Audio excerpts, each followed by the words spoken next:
Question number 10। सी question 10 की जो पूरी कहानी है ना, मैंने ड्राइंग के फॉर्म में बना रखी है। ओके, क्योंकि सी ये पैराग्राफ पढ़ने में हम लोग ऐसे उलझ जाएंगे, लेकिन ऐसे देखोगे ना, देखो ऐसे कैसे ऐसे, तो it will be clear. Look, ये क्वेश्चन 10 ही मैंने पूरा प्लॉट किया इधर। ओके, ऐसे होमवर्क करने वाले को पूरी कहानी भी याद होगी क्या होगी, लेकिन ठीक है। एक असेसमेंट ईयर 23-24 का 143 हुआ था। 143 मतलब क्या होता है? Regular assessment. रेगुलर असेसमेंट मतलब रिटर्न भरते ही तुरंत स्क्रूटिनी में पकड़े गए थे हम, ऐसा। और उसमें क्या है, असेसी ने जो भी इनकम शो किया था ना, उसमें दो चीज ऐड हुई थी। एक अनएक्सप्लेन इन्वेस्टमेंट करके कुछ ऐड हुआ था, और एक एक्सेस इंटरेस्ट पे टू पार्टनर्स। दो चीज ऐड हुई थी। टेल मी, अनएक्सप्लेन इन्वेस्टमेंट क्या होता है? भाई तुमने कहीं कुछ इन्वेस्ट किया है, लेकिन तुमने उसका सोर्स बता नहीं पाए। जैसे आज मेरा इनकम टैक्स वालों को मालूम पड़ा, यार तेरे पास 1 किलो का सोना पड़ा है, बहुत ज्यादा हो गया, चलो आधे किलो का सोना पड़ा है। और तो बोले हाँ है ना, तो बोले कहाँ से लिया, कौन से पैसों से लिया, तो मैं एक्सप्लेन नहीं कर पाया। See if they ask me, I should be able to say ये मैंने बच्चों से जो फीस आती है ना, उससे लिया है। मुझे सोर्स बताना पड़ता है। फिर बोलते हैं हाँ बच्चों से फीस आती है, उस पर टैक्स भी भरता है, तो ठीक है। लेकिन मेरे को इन लोगों ने क्वेश्चन पूछा, ये गोल्ड तेरे पास कहाँ से आया, बस लिया था, मेरे को याद नहीं, मतलब I was not able to properly explain. तो उन लोग के माइंड में क्या आएगा कि ज़रूर तूने ब्लैक का पैसा यूज़ किया होगा गोल्ड खरीदने में, और ब्लैक का पैसा मतलब ऐसी इनकम जिसपे तूने टैक्स नहीं भरा होगा। तो ये उन लोग ऐसा अज्यूम कर लेते हैं, तो वो नाम पे इन लोग ने ऐड कर दिया। अरे है इन्वेस्टमेंट। अभी कितने लोग ये भी पूछते हैं, सर इनकम में इन्वेस्टमेंट क्यों जोड़ रहे? अरे इन्वेस्टमेंट ऊपर से आती है कि खरीदी होती है? अरे इन्वेस्टमेंट खरीदनी पड़ती है, खरीदने के लिए पैसा चाहिए, पैसे का सोर्स तो इनकम ही है, तो इनडायरेक्टली इनकम ही हो गया। ये जरूर कुछ इनकम थी जिसपे टैक्स नहीं भरा था, उससे इन्वेस्टमेंट्स बना लिए अभी। अब वो पकड़ा गया, तो वो इन्वेस्टमेंट्स के बिहाइंड है तो इनकम ही ना, तो इनकम के नाम पे उसको जोड़ दिया। और ये क्या था मालूम है, ये लोग पार्टनरशिप फॉर्म थे, और पार्टनरशिप फॉर्म को मालूम है, पार्टनर को सैलरी और इंटरेस्ट देते हैं ना, तो नेट प्रॉफिट में कट करने मिलता है, लेकिन उसकी कुछ लिमिट्स है, उसकी कुछ लिमिट्स है। तो हो सकता है इन लोग ने कुछ ज़्यादा लेस कर दिया था नेट प्रॉफिट में, तो एक्सेसिव अमाउंट को उन लोग ने ऐड बैक कर दिया। अब उसकी लिमिट्स क्या है, तुम लोग ऐसे सीए इंटर में पढ़े थे, लेकिन मैं तुमसे अज्यूम नहीं करूंगा, मैं तुमको इनकम फ्रॉम बिजनेस के टाइम पढ़ाने भी वाला हूं। क्या? Limit for salary and interest paid to the partners. तो इधर ऐसा कुछ हुआ था कि पार्टनर को इंटरेस्ट एक्सेसिवली दिया था, वो लिमिट से ज्यादा था, तो उसको नेट प्रॉफिट में ऐड बैक कर दिया। ये इनकम मैंने जो लिखा ना, it is kind of the net profit, और उसमें ऐड बैक कर दिया था। मतलब ये दो पॉइंट पे स्क्रूटिनी में बात हुई थी। मैंने बोला स्क्रूटिनी होती तो इन लोग सब खोल के नहीं बैठ जाते, कुछ सिलेक्टेड पॉइंट्स।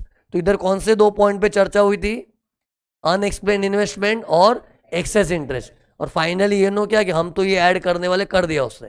फिर असेसी ने क्या किया, ये जो पॉइंट है ना, कौन सा बोलना, अनएक्सप्लेन इन्वेस्टमेंट, उसको लेके अपील की। क्योंकि असेसी को क्या लग रहा है, कोई ब्लैक का पैसा नहीं है, मैं टैक्स भरता हूं, चोर नहीं हूं मैं, टैक्स भरी हुई इनकम से मैंने वो गोल्ड वोल्ड लिया होगा, ऐसा असेसी का स्टैंड है। लेकिन डिपार्टमेंट ने ठोप दिया, नहीं तेरा इन्वेस्टमेंट का एक्सप्लेनेशन हमको प्रॉपर नहीं लग रहा है, हम तो अज्यूम करें ब्लैक का पैसा है। तो उस पर झगड़ा हुआ था, और उसमें भी अपील में असेसी हार गया। देखा ना, दुखी दिख नहीं रहा है, तो असेसी हार गया। लेकिन अपील किसको लेके की थी उसने? Unexplained investment. अब इन लोग क्वेश्चन में क्या पूछ रहे हैं कि असेसी को है ना, ये जो मैटर है ना, कौन सा एक्सेस इंटरेस्ट, उसको लेके कुछ प्रॉब्लम है। एक से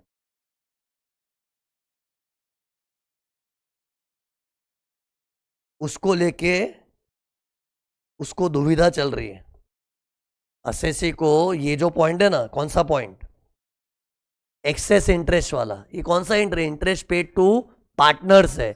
ये क्वेश्चन में असेसी एक एलएलपी है, पार्टनरशिप फॉर्म है, तो उन लोग ने जो एक्सेसिव इंटरेस्ट पे किया था ना, वो जो ऐड हो गया ना, वो उनको अच्छा नहीं लगा। तो उन लोग ने दो चीज का सोचा, 154 264।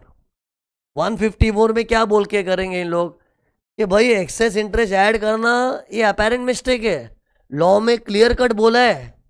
जैसे पता है पार्टनर्स लोग को इंटरेस्ट देते हैं ना 12% तक अलाउड होता है।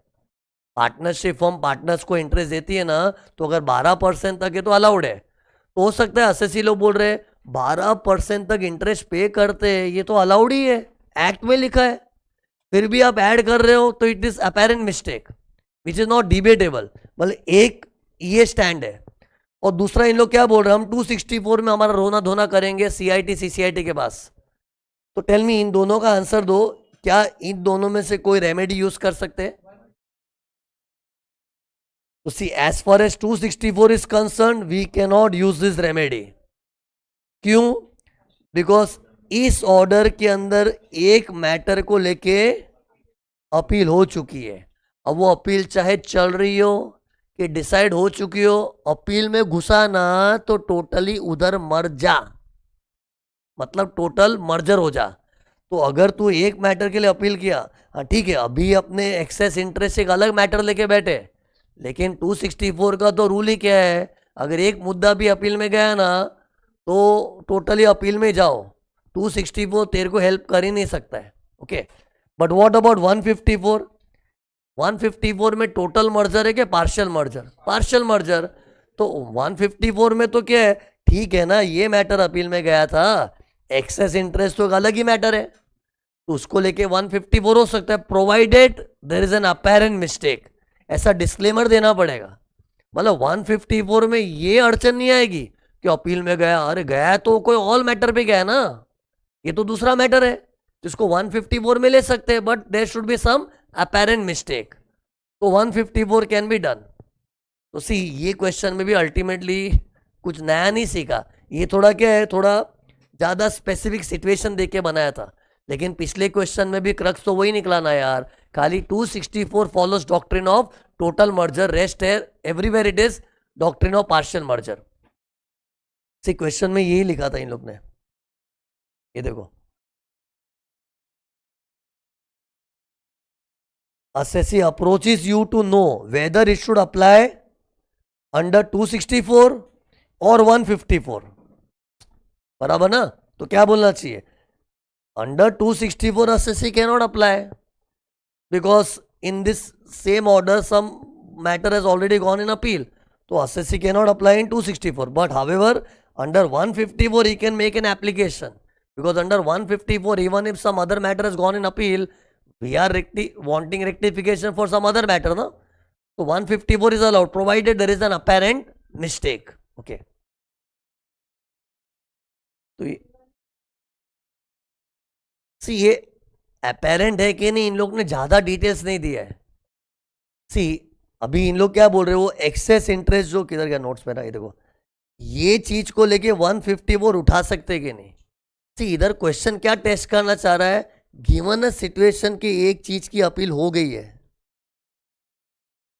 तो वो हालात में दूसरी चीजों का 154 हो सकता है, तो सकता है, लेकिन 154 भी अपनी खुद कंडीशन लेके आता है ना कि there should be some apparent mistake. अब वो अपेरेंट मिस्टेक है कि नहीं, उसके लिए ज्यादा डिटेल्स मांगता है अपना दिल। क्या डिटेल्स मांगता है कि ऐसा क्या था एक्सेस इंटरेस्ट में, सब में तो खाली ऊपर ऊपर से बोला कुछ एक्सेस इंटरेस्ट जैसा था, ऐसा कुछ था, एग्जैक्टली क्या था, जैसे अभी मैं तुमको डिटेल्स दे रहा हूं, सुनो एग्जैक्टली क्या था कि पार्टनर्स लोग को इंटरेस्ट पे करते तो 12% जितना अलाउड है, और एसएससी ने 12% जितना ही दिया था, फिर भी एओ ने बोला नहीं 12% नहीं 10% ही होना चाहिए, 10% ही होना चाहिए, तो ऑब्वियस मिस्टेक यार। सेक्शन 40B करके इनकम टैक्स लॉ में विच से 12% अलाउड है, लेकिन एओ बोला नहीं नहीं बार 10% ही होता है, 10% ही होता है, या फिर 6% बोल दिया। अकाउंट्स वाले पार्टनर्स इंटरेस्ट का कुछ 6% भी है, अकाउंट्स में कुछ सुना होगा, Indian partnership act, Indian partnership act में भी 6% जैसा कुछ है, तो ऐसा कुछ ले लिया, then it is an apparent mistake ना।